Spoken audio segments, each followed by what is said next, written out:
So let's talk about it. I get asked all the time, like, what made you get to the point where you wanted to move cross country?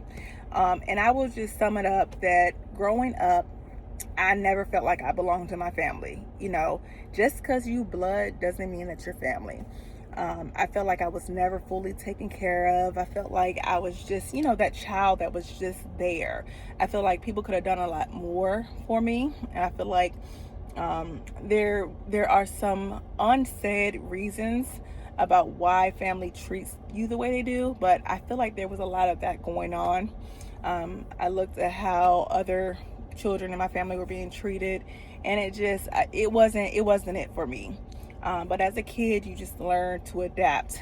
But I just knew that as I got older, that I was not going to be here for long. I wasn't going to be in Maryland for long. Let's just say that. I felt like this is not where I'm going to thrive. So anyway, I decided to move. What got me to that point was when I had my second son in 2019. It was on Thanksgiving, and all my family was celebrating at their house and kikiing and posting videos of dancing and laughing. And mind you, I'm in the hospital on Thanksgiving Day, and everybody is just posting pictures on Facebook and Instagram and just having a good old time. No one reached out to me to see how I was doing, how the baby was. I reached out to provide them pictures, and nobody said, "Are you good? Do you need anything? Do you want me to bring you anything? How's the baby? How's you? How's Trevon?" Like, nobody reached out, to the point where I just wanted to feel seen. So I reached out to one of my aunts and was just like, "Hey, here's pictures of the baby. Can Javon come and get some Thanksgiving plates?" And it was like, "Okay, sure." So they had the plates available, and he had to drive 2 hours. It was about 2 hours to go get these plates, and bring it back to me. I had family that was lived in the same city that I gave birth in, the same hospital, and no one volunteered to bring me or my husband a Thanksgiving plate.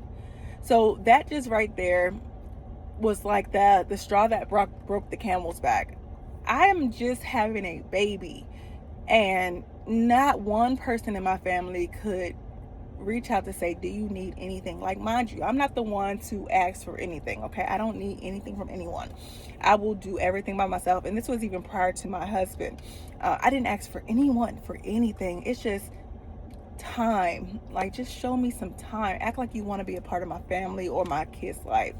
Um, no one. And that was the main thing that just was like, why am I here? Like, there's no reason to be in Maryland. I got people that live 45 minutes away from you that complain that you live too far.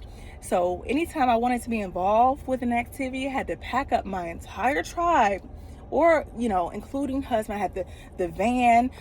We driving far just to be around people who really don't want to be around you. I see these same people that's family that are pouring into people that are not related to them. So it makes you question yourself, it makes you question your identity. Is there something wrong with me? Like, what's wrong with me? What's wrong with my kids? Is there a reason why they can't be loved the way I feel like they deserve to be loved? Or why can't I be loved the way that I feel like I need to be loved?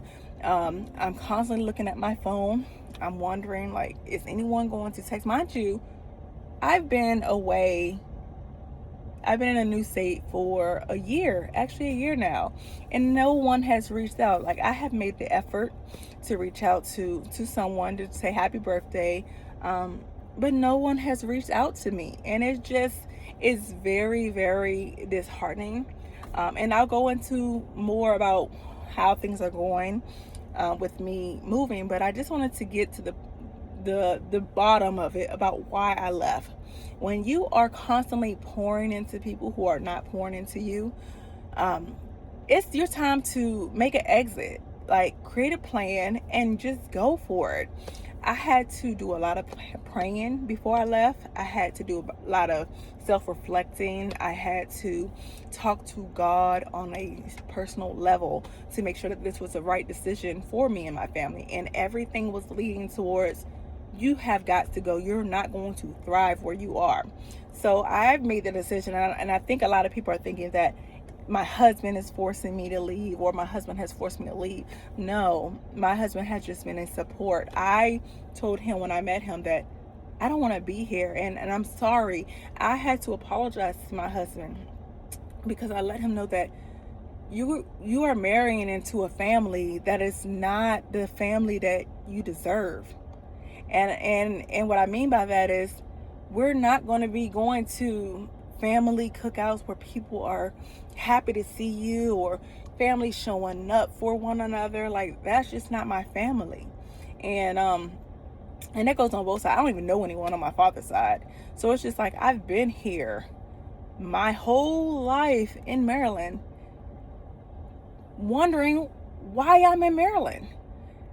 Because anytime anyone asks me for something, I'm like, okay, I got you. But like, no one has poured into me and my family, and it just gets to a point. So we talked to my in-laws. We told them, I don't think we need to stay here anymore. Our lease was about to be up. We're paying so much money for all these bills. We never had time for ourselves. And if we did have time for ourselves, we had to compensate the person. It just was a lot going into it. So I just said, you know what? Do you want to leave? And Jerome's like, only if you want to leave. And I was like, I am ready to go. And I kept wondering, I was like, what about the kids? How are the kids going to feel? Like, am I a bad person for leaving? Like, I don't have nobody. I got family here, but I don't have family here. They got family here, but they don't have family here. Like, is this the right thing to do? And he just kept saying, pray. What is God telling you to do? And I was like, I don't know. I hear God, but there's just so much noise. And I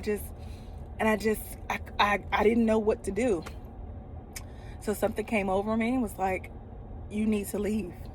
Our lease was going to go up. Our rent was going to go up more the next year. Daycare, high.